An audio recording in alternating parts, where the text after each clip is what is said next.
Hello दोस्तों, कैसे हैं। तो कल के बात के अनुसार हमारी जो बात हुई थी उस पे अगर आप स्टिक रहे होंगे तो आपने गारंटेड अच्छा खासा प्रॉफिट कमाया होगा, चाहे कॉल के साइड कमाया हो या पुट के साइड। चाहिए आज दोनों पोजीशन मेरे को अर्निंग के अकॉर्डिंग लगी। मार्केट ने हमारा थोड़ा सा प्रॉफिट खा लिया, ये बात अलग है। मार्केट ने जहाँ पे कल छोड़ा 16,600 के आसपास की बात है और आज ओपनिंग की 4 मतलब मार्केट ने हमारा 200 पॉइंट का लॉस दे दिया। यहाँ पे खुलने के बाद मार्केट ने थोड़ा सा अच्छा अप दिखाया, फिर उसके बाद इन्होंने भी अप लिया, फिर लॉस देखा। मतलब इस पोजीशन के अकॉर्डिंग देखा जाए तो हमको दोनों तरफ का ही प्रॉफिट मिला है। मेरे को सबसे अच्छी चाल ये लगी जो मार्केट ने इस एरिया पे जो मतलब अपना सेटअप बनाया और इसके बाद से मार्केट ने इस सेटअप को टच भी नहीं किया। अगर आप ध्यान से देखिए तो मार्केट ने इस सेटअप को टच भी नहीं किया। मार्केट का लास्ट टच ये था, मतलब ये अप मूड। ये देखिए, अगर मैं आपको ड्रॉ के थ्रू बताऊं तो ये देखिए,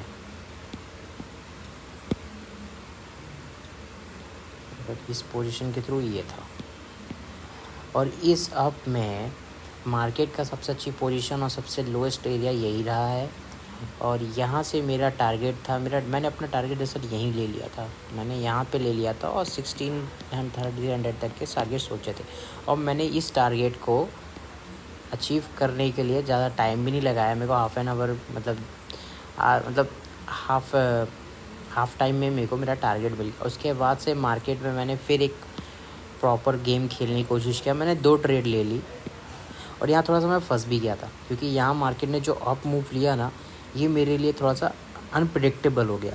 इस मूव में मैं अनप्रेडिक्टेबल हो गया कि मैं अब क्या करूँ। और इसके बाद से ये जो डाउनफॉल आया, इक्वली डाउनफॉल आया, फिर यहाँ पे अप हो गया। मतलब मेरे को क्या करना पड़ा, यहाँ पे मेरे को एवरेज बनानी पड़ गई। और इस एवरेज से फिर मैंने मार्केट को, आप विश्वास नहीं करें, मैंने एग्जैक्टली इस पॉइंट पे लॉकआउट किया। और जस्ट उस पॉइंट के आउट के बाद मैंने दोनों टाइम पुट लिया। मैं आपको बता दूं, मैंने कॉल पे आज नहीं बैठा, मैंने दोनों टाइम पे ही पुट लिया। कॉल मैंने अवॉइड कर ही दिया था। मैंने जैसे आपको बोला था, मैं अपने एनालिसिस पे ही चढ़ा और मैंने कॉल को अवॉइड कर दिया था। तो मैंने ऑन डॉट टाइम यहाँ पे एक टारगेट लिया, यहाँ से इस टारगेट पे अपना एक बुक किया।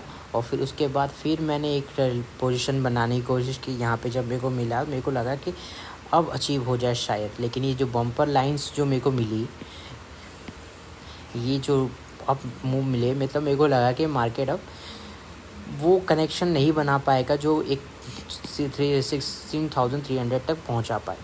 और बेसिकली वैसे ही हुआ। लेकिन मेरी एक एवरेज पॉइंट फंसने लगी इस कैंडल के आसपास। इस कैंडल पे मैं जो पोजीशन फंस गई, तो मेरे को ना इस एग्जैक्ट इस पॉइंट के आसपास, मतलब इसका जो थोड़ा सा लो पॉइंट है, मैंने इस एरिया पे एक और एवरेज बनाई पुट पे। और मैंने एग्जैक्ट इस पॉइंट पे मैंने अपने टारगेट बुक कर लिया। ये टारगेट मेरे लिए थोड़ा स्लो रहा, लेकिन इस टारगेट में मैंने जो कमाया है, यहाँ पे कमा के, यहाँ से एवरेज बना के, ये जो टारगेट पे मैंने अर्न किया, ये बेसिकली सबसे अच्छी पोजीशन रही है। और इसी पोजीशन के अकॉर्डिंगली मैंने अपने आज टारगेट बुक किए। तो इसके अकॉर्डिंगली हम कल क्या करेंगे, इसका डिस्कस हम करेंगे। और मेरे को आज असल आपके एक और बात करनी थी। आप LIC IPO के बारे में सुने होंगे, जिसकी लास्ट डेट 9 है। अगर आप IPO में इंटरेस्टेड हैं, तो आप अगर पॉलिसी होल्डर हैं तो आपको 65 के आसपास का कुछ डिस्काउंट है इधर। और रेगुलर में भी आपको 45% का डिस्काउंट 45 रुपीज़ का डिस्काउंट मिल जाएगा।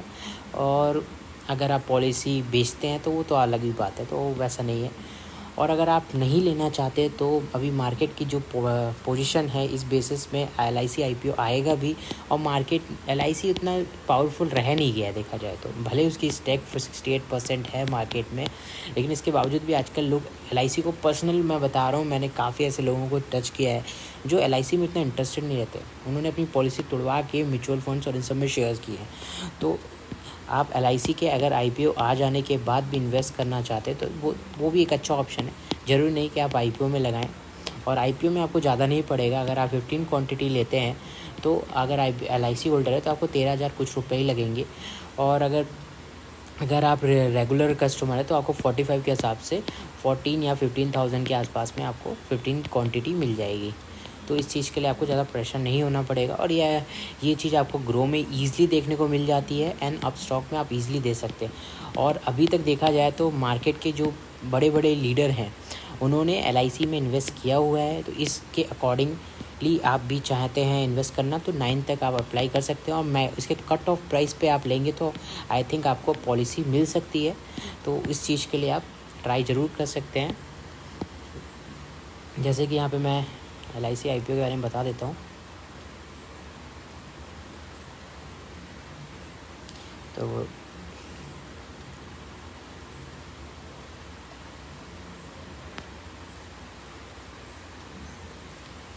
इंटरनेट का थोड़ा इशू, तो कोई नहीं, तो मैं नहीं खोल रहा हूँ पेज, लेकिन यहाँ पे देखा जाए तो बहुत ज़्यादा लोगों ने अभी तक IPO को परचेज़ कर लिया है। अलॉटमेंट भी 17 को तक हो जाएगी।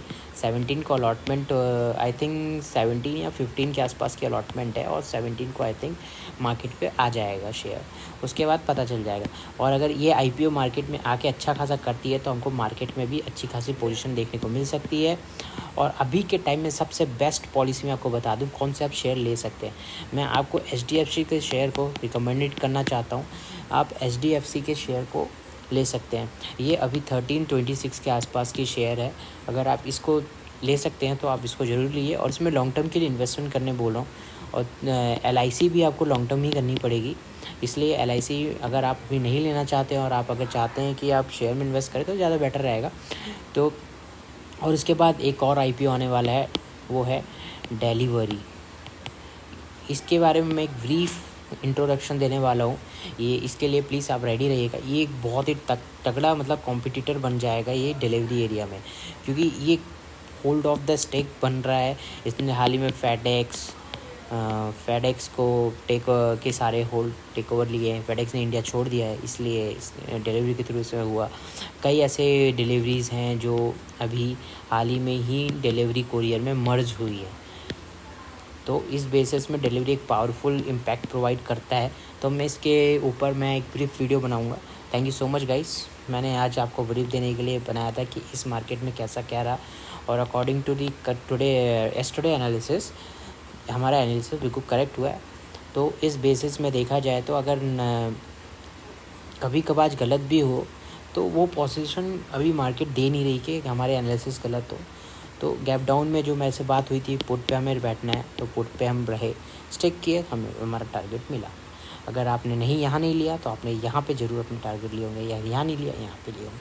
आपने अगर एवरेज बनाई होगी तो आपको बहुत ही अच्छा होगा। और आज आपने अगर 110 का खेला होगा तो ज़्यादा सही होगा, क्योंकि हमेशा एक्सपायरी के नेक्स्ट डे खेलना it's not worthy. Okay, so thank you so much.